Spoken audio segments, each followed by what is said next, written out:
तो जय हिंद मेरे प्यारे साथियों, कैसे हो आप सभी लोग। आई होप कि आप सभी लोग बहुत अच्छे होंगे। दोस्तों, आज की इस वीडियो में मैं आपको एक ऐसी शानदार वैकेंसीज के बारे में जानकारी देने जा रहा हूं जिसमें आपको जरूर से जरूर अप्लाई करना चाहिए। अगर आपके पास क्वालिफिकेशन है तो सरकारी नौकरी की तैयारी कर करके अगर थक चुके हो ना, तो इस वैकेंसी में जरूर से जरूर अप्लाई कीजिएगा, क्योंकि इस वैकेंसी में आपका किसी प्रकार का कोई भी रिटन एग्जाम नहीं होगा। जी हाँ दोस्तों, आप लोग बिल्कुल सही सुन रहे हो, बिना परीक्षा सीधी भर्ती होगी। जिस प्रकार से जीडीएस में परसेंटेज के आधार पर सिलेक्शन होता है ना, लेकिन जीडीएस की भर्ती में क्या होता है कि 10वीं के परसेंटेज के आधार पर सिलेक्शन होता है, लेकिन इस वैकेंसी में आपका 12th के परसेंटेज के आधार पर आपका यहां पर सिलेक्शन प्रोसेस होगा। और दूसरी सबसे बड़ी बात यह है कि इस वैकेंसी में आपका किसी प्रकार का कोई भी फिजिकल नहीं करवाया जाएगा और ना ही यहां पर टाइपिंग टेस्ट होने वाला है। मतलब कि किसी प्रकार का कोई भी झंझट नहीं है, क्योंकि काफी सारे कैंडिडेट ऐसे हैं ना जो कि फिजिकल से और टाइपिंग टेस्ट से बहुत ज्यादा घबराते हैं, उनको डर लगता है। तो आपको यहां पर डरने की जरूरत नहीं है, क्योंकि यहां पर किसी प्रकार का कोई भी फिजिकल नहीं होगा और ना ही आपका टाइपिंग टेस्ट जो है यहां पर करवाया जाएगा। तीसरी सबसे बड़ी बात यह है इस वैकेंसी की कि इस वैकेंसी का जो सिलेक्शन प्रोसेस है वो बहुत फास्ट होगा। मतलब कि अगर आपको 2025 के शुरुआत में नौकरी लेना है, यानी कि जनवरी 2025 तक अगर आपको ज्वाइनिंग लेना है ना, तो दोस्तों आंख बंद करके इस वैकेंसी में फॉर्म को अप्लाई कर दीजिएगा। बहुत ही शानदार वैकेंसी जो है यहां पर निकल करके आई हुई है।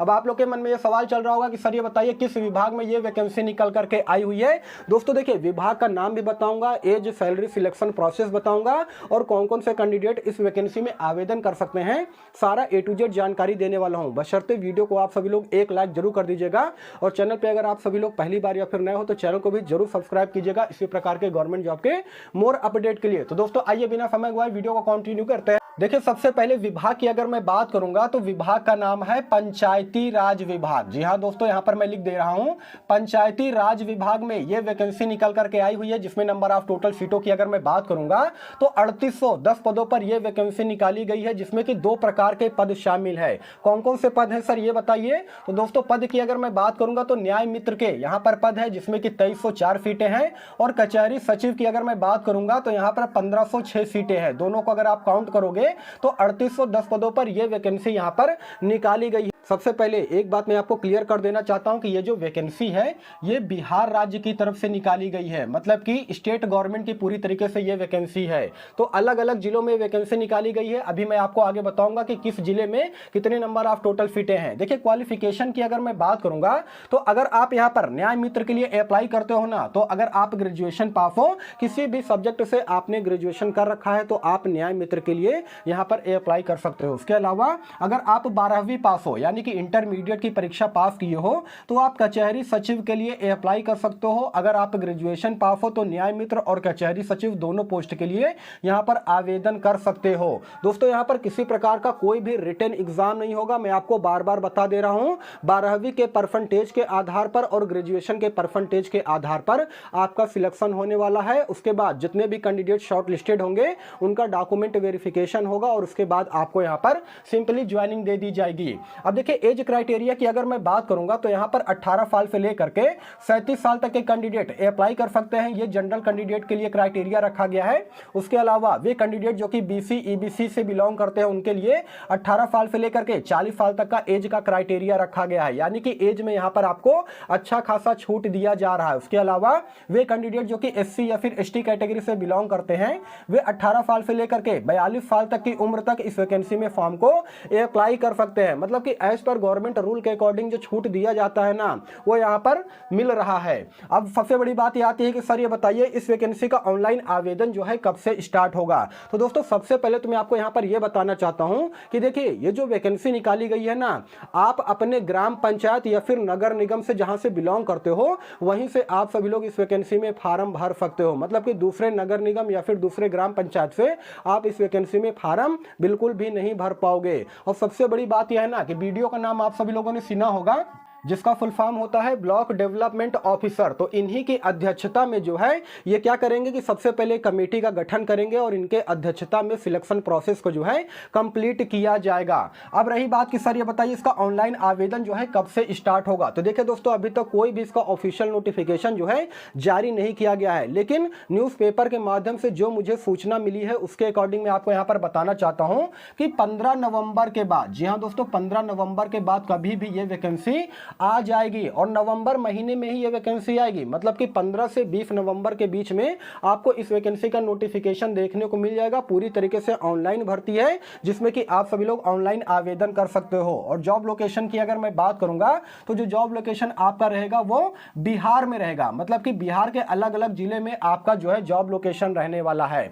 अब ये बताइए सर कि इसमें सैलरी कितना मिलेगा। तो देखिए दोस्तों, अगर सैलरी की अगर मैं बात करूंगा तो इसमें जो सैलरी है वो आपको बहुत ज्यादा नहीं दिया जाएगा, क्योंकि ये जो वैकेंसी है ना पूरी तरीके से संविदा भर्ती है, ठीक है ना। ये पूरी तरीके से परमानेंट भर्ती नहीं है। लेकिन आप लोग घबराइएगा मत, इसमें आपको कोई भी निकाल नहीं सकता है। पूरा 60 साल तक जो है आप इसमें नौकरी करोगे।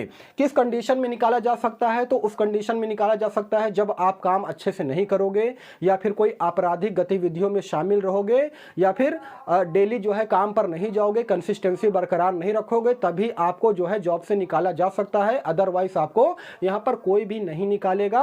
3-4 साल तक जब आप काम कर लोगे ना, तो उसके बाद क्या होगा कि आपको यहां पर पूरी तरीके से परमानेंट कर दिया जाएगा। तो शुरुआत में ये कॉन्ट्रैक्चुअल बेस की भर्ती है, संविदा भर्ती है, लेकिन आपको यहां पर कोई भी निकालने वाला नहीं है।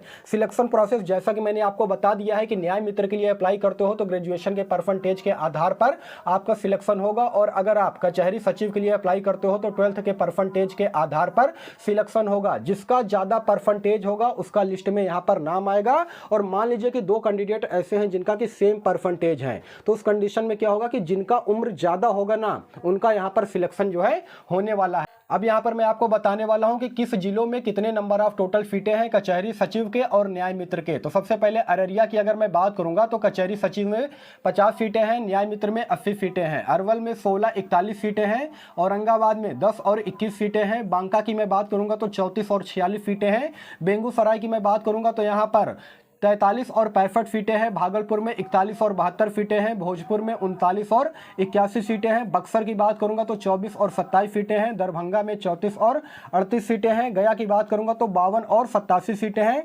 गोपालगंज में 48 और 76 सीटें हैं, जमुई में 43 और 37 सीटें हैं, कैमूर की बात करूंगा तो काफ़ी कम सीटें हैं, यहाँ पर 8 और 4 सीटें हैं। वहीं पर कटिहार की अगर मैं बात करूंगा तो कचहरी सचिव में 53 सीटें हैं, न्याय मित्र के 80 सीटें हैं, किशनगंज में 36 और 50 सीटें हैं, लखीसराय की मैं बात करूंगा तो 31 और 39 सीटें हैं, मधेपुरा में 7 और 24 सीटें हैं, मधुबनी में 67 और 154 सीटें हैं। तो मधुबनी की अगर मैं बात करूंगा तो यहाँ पर मधुबनी में अच्छा खासा नंबर ऑफ टोटल सीटों पर यह वैकेंसी आई हुई है।